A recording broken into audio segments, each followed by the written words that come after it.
So welcome.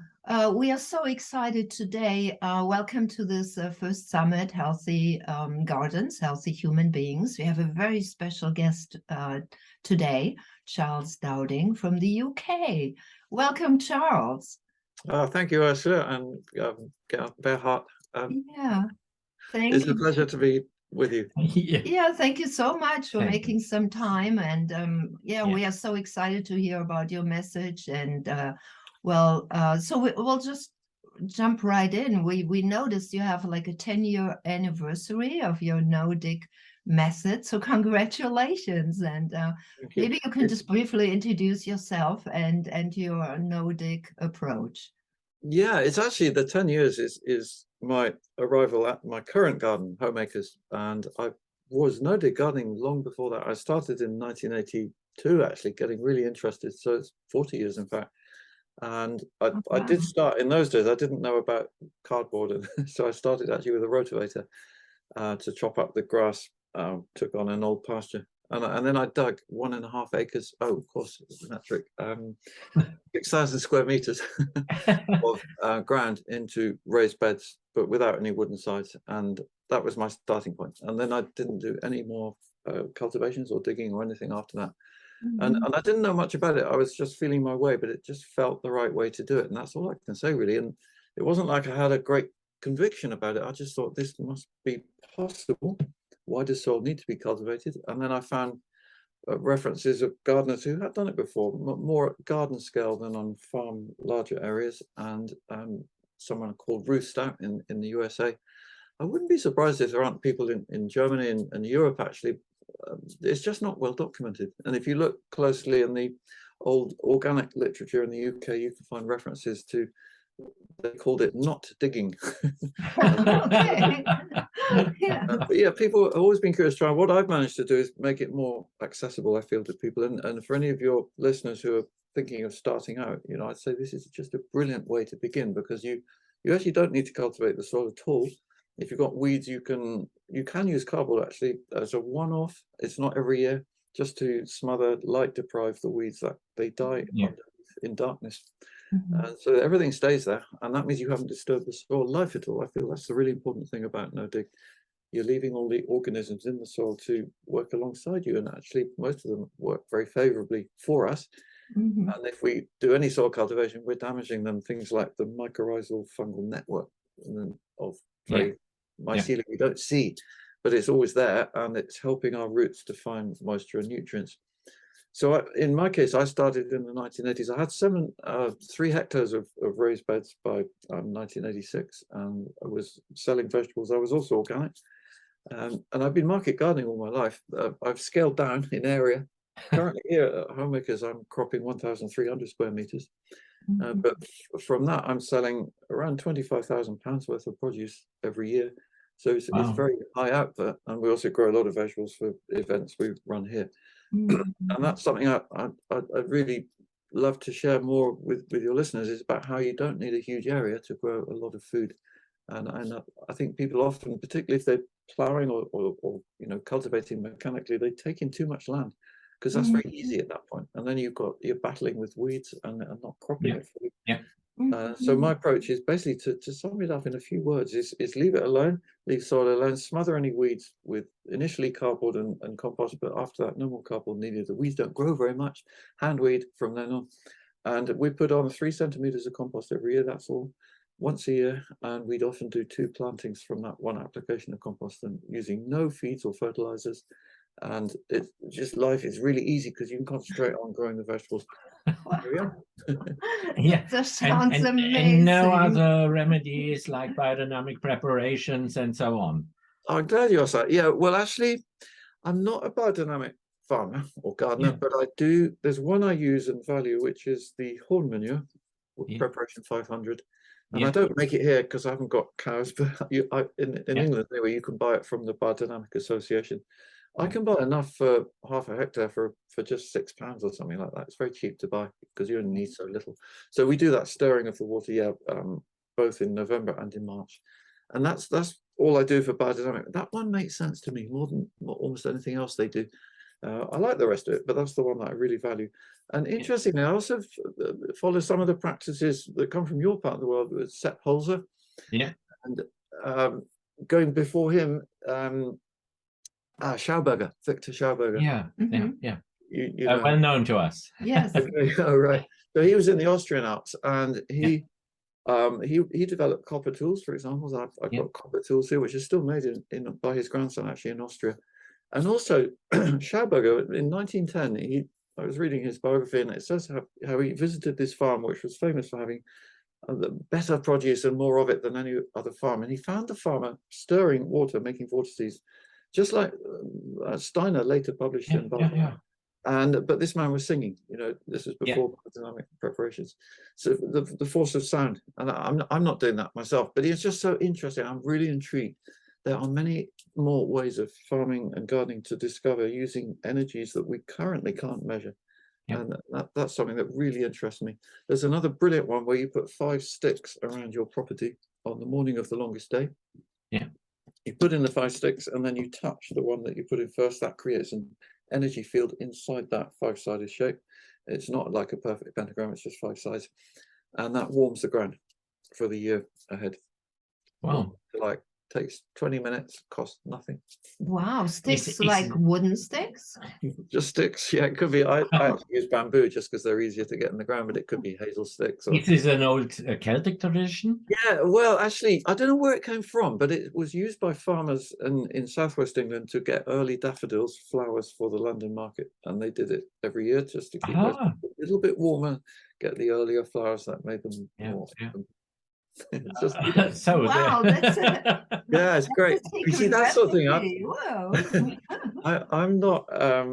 I'm not a great commercial person, and I get fed up with people trying to make money out of stuff that is not always true, for example. And this is something you won't hear about because it's not making money for anybody. That's why you don't hear about it.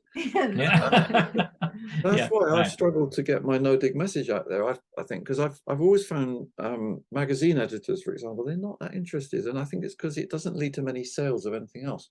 Yeah, this is a beautifully simple, cheap, and efficient way to grow. And now that I've got the internet, I can share the beauty of it, the joy, widely with millions of people now all over the world, and I haven't got to go through the conventional ways. You know. Right. Well, how about snails and slugs and pests? And, I mean, that's like that's a crucial question for all gardeners. I couldn't agree more. The one thing that I can't say for sure is we don't have I don't think we have anyway, what you call Spanish slugs. Yeah, Spanish. I don't know if it's well known in Great Britain. We have slugs for sure. We have slugs big time. In the UK, it's, you know, damp climate. And in fact, when my books have been sold in the USA, I get comments from the Americans saying things like, God, he doesn't have to go on about slugs.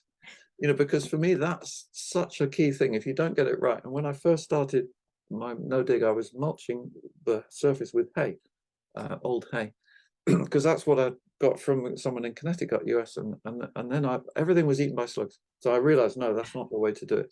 So that's what led me to mulch with compost, only compost, because I found, you know, decently, not perfect compost, but just reasonably well made compost. It doesn't harbor slugs, it doesn't give them habitat. So my approach to slugs is 0 habitat as far as possible. I don't have wooden sides on my beds, for example, because they can hide in there. I keep the garden really tidy. Cabbages, we remove the lower leaves. Brussels sprouts, broccoli, the same. Okay. Yellow all on the ground, so the garden always looks immaculate, and that's nice for us. It looks nice, and it just means fewer slugs, basically. Yeah. Oh, okay. It's because of the British climate with more moisture. Exactly, we're even damper than you probably. So yeah, and what I find with no dig again though, we get lovely inhabitants of soil like toads. We see a lot of toads, and you know, they eat slugs and frogs. There's also ground beetles. You know, a lot of things follow from no dig that you wouldn't have imagined, and they're pretty much all of them beneficial. It's a real win-win-win. There aren't many things in life you can say that about. But, you know, you get better drainage, you get better soil aeration. The soil warms up more quickly in the spring because the lovely dark surface of compost. All of those things happen just because you're doing this one thing. What type of soil do you have actually? Okay, here I have actually very nice soil. It's silt, it's heavy silt, quite sticky. It's over clay, which means it's very moisture retentive.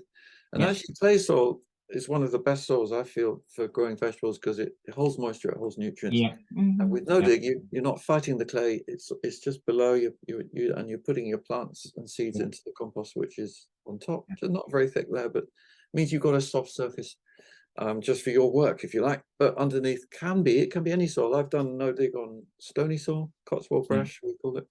I've done it on heavy clay in France. I had a small farm there in the 1990s, and on clay soil. Yeah, any soil basically works with no dig. It's even if it's sand or something like this. The only it difference works. with sand and chalk is that you need more compost basically, and that would be true Yeah. whether you're digging or not. You know, it's a very light soil, isn't it? So you need to add more organic matter. Yeah, it's not so nutrient dense, and it holds either water than. Yeah, much more difficult than clay.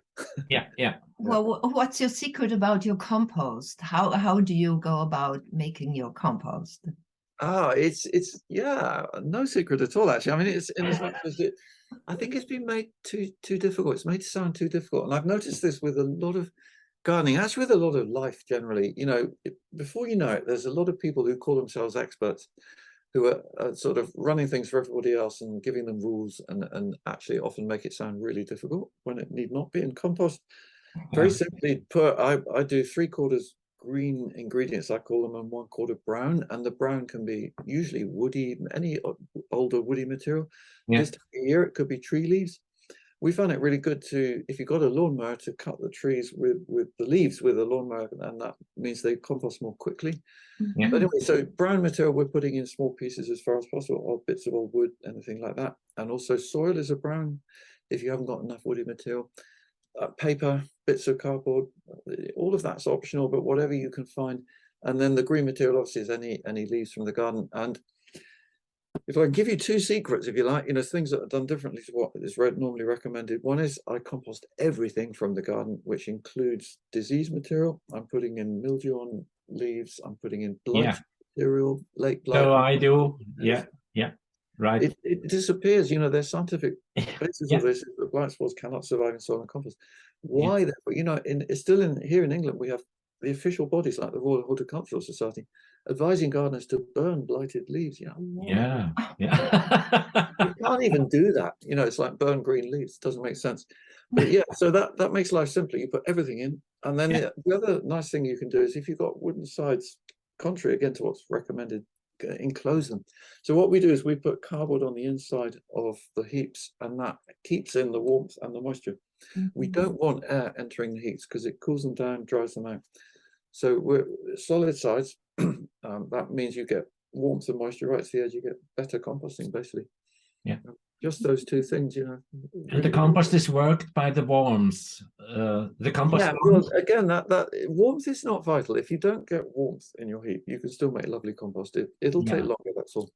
And it won't kill weed seeds. You know, if you really want to kill weed seeds, you've got to work a bit more to make sure it's hot. And how do you get heat? Well, that's making sure you have enough green material ingredients and enough volume, actually. You know, for a small garden, it's difficult to make a hot heap because you probably haven't got enough material just to accept that. You'll make nice compost, it takes longer. So there's so many ways to do it. And I would urge anyone who hasn't tried it before just to try it. You know, again, it can seem complicated, but until you start doing it, then you start to realize you can try a few different things, have fun. It's very enjoyable. But you work actually with heat in the compost to sanitize a bit. Or? My compost heaps get hot just because it's quite a big garden here. I'm adding enough volume to make them hot. But I actually have a small compost heap which I run as a trial just to see. And that doesn't get so hot, and we still make nice compost. You know, it's still possible. And do you turn around the heap? Once. Yeah, this is one. Again, it's not like it's enough. This is like a no-dig compost. That's right. Yeah, it's not compulsory. You could make nice compost without turning, but we turn once because I find that it does speed it up, and we get a much more even compost as a result because you can mix up all the bits that were uneven. And we nearly always find the tools that we put in the compost heap, like trowel. I'm terrible for putting my trowels in the compost heap. And then we find them when we turn it, or the kitchen spoons, whatever it might be. So they all come out. But yeah, we get nice compost with 6 to 12 months on average. We find we're getting 6 to 12 months. Okay. But one more thing I'd love to emphasize is, because I'm teaching this has taught me that people expect too much perfection, and Mm. don't worry if your compost is not perfect looking. You Yeah. can have lumps, you can have bits of wood. That's all fine, and we don't sieve it. We spread it on the beds, slightly You lumpy. don't save it, yeah? We don't know. Again, it's another job saved. I'm always looking for saving jobs. Yeah. You know, so it's not only no dig, but Yeah, it's yeah. no sieving, no hardening off of plants, no Yeah. rotation. Actually, I don't do 4-year rotation. I do hardly any rotation. I'm even trialing no rotation like 8 years in a You row. do, wait a minute, Ah. you do no rotation, crop rotation? Exactly. I'm Exactly. organic, but I'm doing Yeah, no this rotation. is very interesting for me because I think it's a lie for this is rotation lie. Oh, brilliant. Right, we're on the wavelength there. But it opens a lot of discussions. So be careful Good. in this. Yeah. But With that's great. scientists. That's what we need. We need Yeah. discussions. You know, Yeah. we don't need rules. And Yeah. if anyone's saying there's a rule, they need to give the reason. Yeah. And at that point, you can open it up because you can then discuss it and why. Yeah. Why are we doing Yeah. this? You know, with rotation in the UK anyway, it's always been 4 years. Yeah. Why 4? You know, what's this magic number? Where did it come from? This was Well, an it's idea from someone. Yeah, it came Yeah. from 18th century farming. 1780s, in our case in the UK anyway, it was the Earl of Townsend, and on his Norfolk farm, Mhm. they'd been doing the medieval 3-year rotation, wheat, barley, fallow, and then he thought, oh, we could have another year, and he brought in sheep, animals, turnips, and clover. Yeah. You know, but how relevant is that to gardening? You know, these are the kinds of questions we need to ask, and that leads on to much more interesting discussions about, you know, why are we rotating anyway? Well, it's soil health and fertility.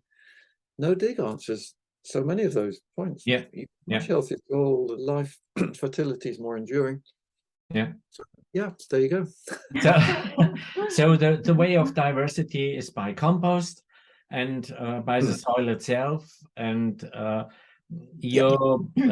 think you have an idea in spring where to plant, or perhaps in winter where to plant these kinds of fruits. And you can see over the year where the fruits best develop, or Yeah, like this. Yeah. Yeah. Yeah, and also timing is a lot of it. So, for example, what I mentioned before about I like to keep my beds really full through the growing season. Yeah. Don't mind if some of the beds are empty in the winter. They're still covered. The soil's not bare because they've got a compost mulch on their cover. Yeah. But during the season, I want to, and when the sun is shining, I want to make the most of that energy and turn it into carbon and leaves and food to eat and everything. So what we do is, as soon as one planting finishes, say broad beans, Yeah. I'm sure you grow them, and we can overwinter them actually. So we in mild winters we can have broad bean harvest by even late May, early June. And then I want to have plants ready. It might be, say, broccoli, or it might be beetroot. But always making sure that I've got transplants ready to go in as soon as one planting finishes. But I'm not fixed in if I was following rotation, it would be more difficult. What I'm doing it by is timings. So I just always have lots of plants ready to go in at their best time. Yeah. And then I'm finding the places where they can go according to what the planting is finishing. So it's not following a rule that something has to follow something else. You know, it's that kind of thing. And it means you can keep the ground really full right the way through the year. We're doing sometimes 3 croppings actually in a year with no more compost added. Yeah. And in terms of intercropping, do you work with this technique? Yeah, love it. Yeah, there's so many things you can do. So again, that leads on from the previous one, that we can sow, for example, carrots between lettuce. We transplant Brussels sprouts in the carrot bed. So that's a nice one actually. I'll just explain the carrots we sow late March, and actually put fleece over, horticultural fleece, that keeps the warmth and helps them to get going earlier. And then they start cropping in maybe second week of June, and we have some transplants ready of Brussels sprouts, which we put in after harvesting enough carrots just to make a space in the carrot bed. So the transplants of Brussels sprouts, when they go in the ground, they're surrounded by carrots. You can hardly see them. Yeah. And they seem to like that. you know, I think that's the mycorrhizal fungal network that plants, Yeah. like other plants, basically, you know, that for me, that's companion planting. It's not so much that Brussels sprouts like carrots. It's more that if you treat them right, you have enough space. This would be the question. You are not a strong believer in companion planting. Well, not in the sense in which it's often discussed, where you have Presented, very yeah, strict yeah. rules about, you know, like Yeah. runner beans like beetroot or don't like beetroot, you know, that kind of thing. It's not like that in my view or experience. It's more that any little seedling likes other plants around it. No plant likes to go in the ground as a seedling and be surrounded by emptiness. They like companionship. It's companionship, friendliness. Yeah. And that's why multi-sowing also works so well, because you've got seedlings going in the ground in clumps. Like we do 4 beetroot together, 5 onions, 8 spring. Right. Go in the ground. They're going in the ground with their friends. You know, so we do the same way, and normally the beetroot seed have 3 or 4 seedlings in one seed. Well, this is true, yeah. If they germinate, so it's easy. They don't all germinate, but Yeah, we actually sow 3. We sow they 3 know each other. You get 4 beetroot seedlings, and so sometimes within the plants, but yeah, we're putting them in the ground with their friends. That's how it works. And then we'll pop other plants between other plants, like I'll plant spinach in August underneath tomatoes, because the tomato cordon plants are growing tall. We've taken off the lower leaves, and that means there's open space actually under the tomatoes. The tomatoes are still cropping, but we put spinach and coriander even, actually that works well from August sowing under the tomatoes. And then by late September, early October, the tomatoes, we cut them at the ground. So when we're clearing plants, we're not pulling them out. We cut them at ground level, leave the roots in. That works really well. And then you've almost got your spinach ready to pick as soon as the tomatoes are finished. So that's a nice example of intercropping. Yeah. And do you have the tomatoes outdoor? Well, we can just. Yeah. I mean, you can as well, I guess, can you? In August, we had a disastrous rainfall. And this year? This year. And some tomato varieties are nearly dead. And I'm... You know, I imagined your summers would be hotter than here, but it sounds it sounds like Italy, but it is actually not. In the northern part, or in northern part of Italy, you can have very heavy rainfall in certain times, and this leaches out the surface of the leaf, and this wax is gone, and fungi go into it, and it's finished. We had that last year here, so it's a gamble. It's a gamble to grow out tomatoes in England. But this past summer we had a nice summer, and we had fantastic crop actually. So you know, it's worth a try, though, I figure. Yeah, I always try it.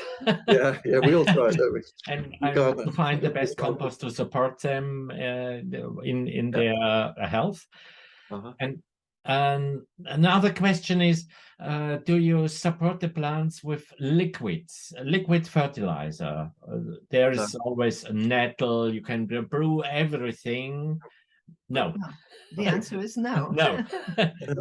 Well, the main reason is, for me, especially as a commercial gardener, you know, if I'm going to try and make a little bit of money, I've got to find every single method I can to save time. Time is my most valuable resource. And I find that's a job I just don't need, actually, because obviously it takes time to do. But we're getting enough goodness from no-dig and the compost surface mulch, and that's good. So I don't feed my tomatoes at all in the polytunnel as well, or greenhouse undercover. They just grow with the fertility from the compost. Maybe we get a bit more, but I think it's probably not worth it for me. Perhaps it depends on the rainfall you have the year over. So what is the amount of rainfall in your area? Well, I don't know if it does, actually, because the amount of rainfall we have in a normal year here is around 850-900 millimeters. Okay, it's not that much, and it's spread throughout the year pretty evenly. We're very fortunate with that. But the thing about the no-dig and the compost mulch is you've got nutrients that are held firm in a water non-soluble form. And therefore, we can have a lot of rain in the winter here. We put the compost on usually before Christmas, so it's getting rained through. The rain's passing through. It doesn't leach out the nutrients because we've got a very strong soil biology, Yeah. which is holding on to all that food. And then that's all in the fungal network and everything. So then when you put in your seeds and plants in the spring, the nutrients are all there. It's just working out, the timings need to be right. The warmth makes, the interaction between the mycelial network and the roots. And Professor Elaine Ingham, who's soil microbiologist in the US, she came out with an amazing statement. I was at a conference with her and she said, there's no soil in the world that does not already have enough nutrients. What's the important bit that's often missing is the biology to make them available to plants, and that mycorrhizal network, which connects with plant roots. So it's a root network already there, if you like. Plant roots connect to it and they can start to feed and drink as well, because you've got the mycelial network, the fungal threads can go into tiny cavities in soil, which roots can't even get into. So that's why no dig is so good in dry weather as well. We do water here, but we water quite a lot less, I think, than gardener if I was digging. And about mulching, it's a special philosophy. You can do from 1 centimeter up to 20 and more. Well, I don't know. I'm not sure what you mean. Actually, not, we're putting on not on my place. I won't recommend this.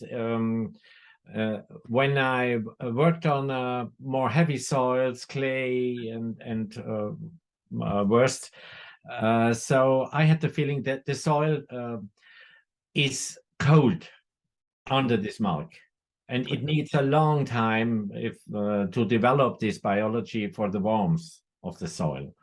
But I don't know. Well, all I would recommend is, if you're starting with, say, poor soil, maybe low in organic matter, then I would use a heavy mulch at the beginning, up to 15 centimeters. Yeah. Just as a one-off in your first month, that's what you can put on to really speed up the whole process, as you say. And it's long-term fertility, so you get the benefit of that for many years to come. But on an annual basis, every year we're putting on 3 centimeters. We're not putting on. So we do, And from that, I can give you a very precise example, because I've got 2 beds here side by side, and one I dig every once a year, and one is no dig. And I've got all the records of harvest going back 10 years now. And the bed measures, say the no dig bed, I'll take that as an example, 1.5 meters wide, 5 meters long. It's quite wide. You can walk on your no dig beds, by the way. That's fine, because you haven't disturbed the soil, so it's very fun. And from that one bed, 5 meters long, we get every year more than 100 kilos of harvest every year, and that's from putting on the 3 centimeter mulch. That's 2 wheelbarrowfuls for that one bed.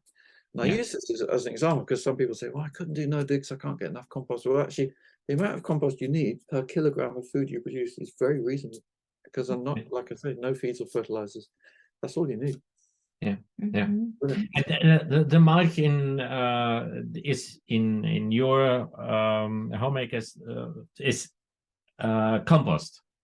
It is the whole mulch. You don't spread something specially for the beds. I'm using the same mulch, whatever I'm growing. So we put the same 3 centimeters of compost on every bed, whether we grow carrots or lettuce or cabbage or potatoes, everything. Potatoes actually is an exception, because we use a little extra compost to put on top to keep the light off the developing potatoes.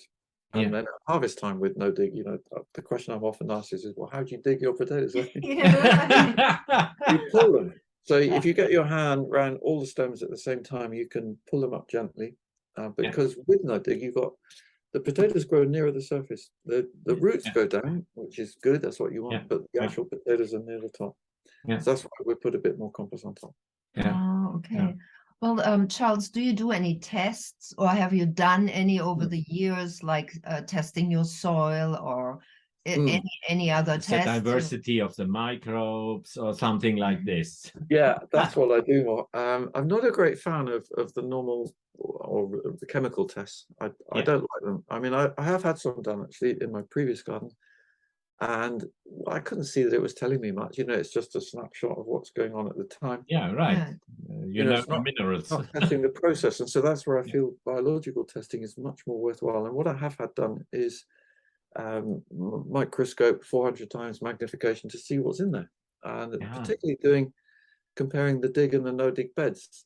I could email you a couple of those slides if you like, because you've got side by side, and you could share them with your audience. And what you can see is in the the dig bed, it's much more fragmented. Or you can see all the biology there. It's a lot of bacteria, and they're not much grouping together. And in the no dig bed beside it, you've got much more of what we call in English aggregation, which is lumps held together by the glues in the soil, which I believe come from the mycorrhizal network shedding the glue-like sheath as they grow, rather like snakes shedding their skin, and that helps to hold the soil together. So that's the kind of thing that I'm really interested in looking at. And we do. Are you inspired by Elaine Ingham with this? Yeah, a lot of this does come from students who've done her courses, and they learn how to use a microscope. Yeah, and that's we're getting the benefit of that. But I'll say one more thing about that. She's really interesting. It's one of the girls who helps in the garden here, and she uses this method, and she said after doing the Elaine Ingham's course on compost and how you analyze compost and looking for the best quality of compost, this girl was terrified to make compost herself. Because she'd seen that level of perfection, and she was afraid that she wasn't going to be able to do it.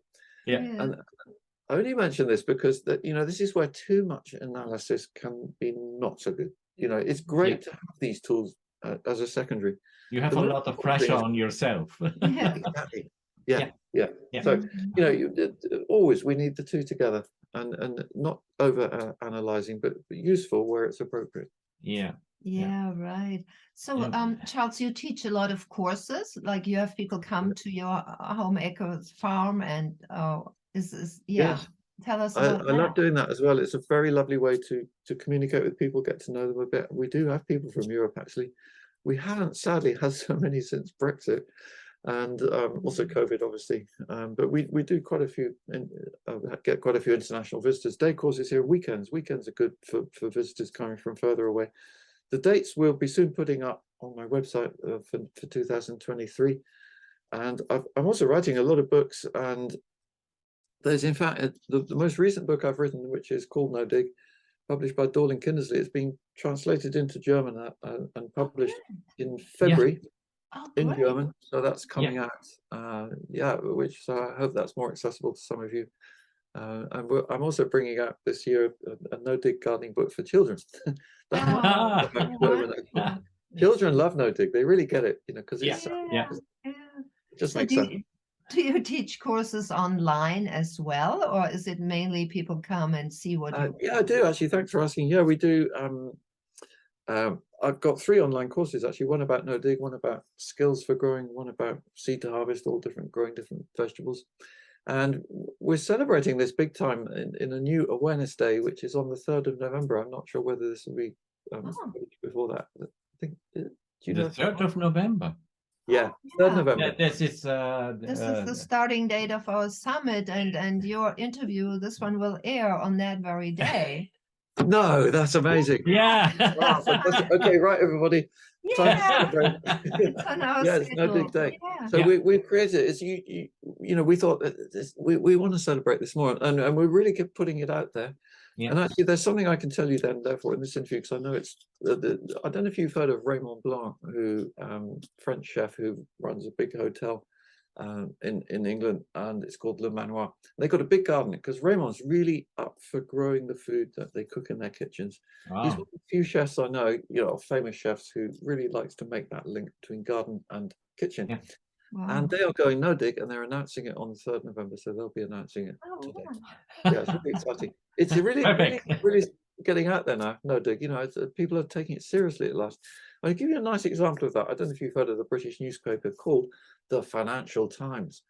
So that's a big money newspaper, and I got in touch. A journalist from the Financial Times got in touch with me because she said, the Financial Times realized they have not yet covered no dig, and they want to. So there was a big interview, and I had a half page in the Financial Times. No dig. Wow.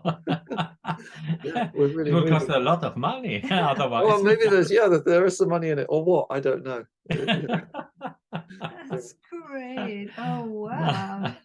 Wonderful. I mean, we're so pleased to hear that this is catching on. And and do you it's exciting, and I think because people realize it's the planet needs it, and more planetary awareness. COVID has helped, hasn't it? Since lockdown, people got interested in gardening, as that's brought in new people, and they're starting to ask questions. ask questions. That's what I'm always saying to people. You know, be curious. Right. Find out who Right. you are. Yeah. Yeah. Yeah. Oh, wonderful. Yeah. So that's great. I mean, we could ask you so many more questions and talk more. It's just really nice to have this time to share, Charles, because you're so experienced. And Yeah. do you have one more Yeah, question? one more question about the compost. Do you use the recipe from Bruce May for your compost? Oh yeah, she was a great woman. Yeah, a little bit, Excellent. but I'm more or less doing it. Well, I'm not really using a recipe because that also is about, if you're not careful, you get too much into precision, and that Yeah. can't Yeah. happen when you're making compost, because everybody has different ingredients at different times, and if you try and follow something too prescriptively, you then you worry because you haven't done it like the recipe Yeah. said. But that's why I do much to just give rough guidelines and adapt all the time. And actually, the recipe varies all through the year, doesn't it? We all know that, because you know your garden is always giving something different. So again, yeah, try things and see how it works for you. Well, that's a great message for Yeah. people. Thank you. To just really encourage the audience to get going, to get into the garden, go out and do something, but don't dig, right? Yeah, that's it. Do check out. I've got a lot of information on YouTube. It's all free. Have a look. Those videos, you know, they'll give you some ideas. Okay, great. Well, thank you so much, Charles, for your time and your expertise and sharing so freely what you found that works. And we are happy to put a link also to the German book. So hopefully the whole no dig and all of your experience will spread in the German-speaking countries. So excellent. Well, it's been a pleasure to talk with you. It's always a pleasure to talk with gardeners, actually, isn't it? You know, you know, we have this common link to life. Yeah, right. Yeah, It's one language on earth. They're special people, right? Between gardeners. All right. So thank you very much, Charles. Bye-bye. And bye for now. Okay, so there's some bonus information, right? Something you want to say, you want to mention. Yeah, it's, well, because of you asking, you know, talking about health, and we all want health, you know, this is a really positive word. It's been a problem recently, I feel, you know, with all the talk of COVID, for example, you know, it's always the focus on the disease, and no one, you know, why don't we hear about health as a positive state? There's Eve Balfour, who founded the Soil Association in the UK, she came out with a lovely phrase, and she said, "Health can be as infectious as disease." That is, and it's because it's a positive statement, and it's like with no dig, you are creating a more healthy soil. You've got healthier microbes, these little fellas we can't see, and nutritionists are now discovering that soil microbes are very similar to gut microbes. You know, this hugely important part of our body, which has been so ignored until recently. And then, so also these nutritionists are discovering people are not healthy because they haven't got the healthy microbes they need. And so sometimes people are being encouraged even to eat soil. You know, I've seen this. Yeah, if you have a really healthy soil, you could eat it. Every pig eats soil. And that's why, as a gardener, you know, it's good sometimes. Don't worry to wash your carrot of every little bit of soil on it. Eat a bit of that soil, and that will help to make you more healthy. And it's just a nice link between no dig, soil, and our health. So that's just great, isn't it? It is. Yeah. Wow. Great. It's one of our goals we try to achieve. Yeah. So eat some soil. Yeah. So keep that in mind, soil as a healthy, positive state, and that will help you to resist disease. In fact, if you look at the origins of the modern understanding of disease, it was Louis Pasteur in the 19th century. He and his great scientific rival was called Antoine Deschamps, and they had a totally different way of looking at it. Pasteur was all about, he saw the body as an isolated organism which was always having to defend itself, invading diseases, viruses, germs. It was called the germ theory in English anyway. And Deschamps looked at it the other way around, and he said the body is a collection of organisms, microbes, and it's what health is about, having the balance of microbes. And that means it's a positive thing. It's not about fighting off invaders. It's about being positively healthy. You don't need to worry about the invaders. That's a Yes. good note to finish on, isn't it? That's a good point. Yeah. Yeah. Wow.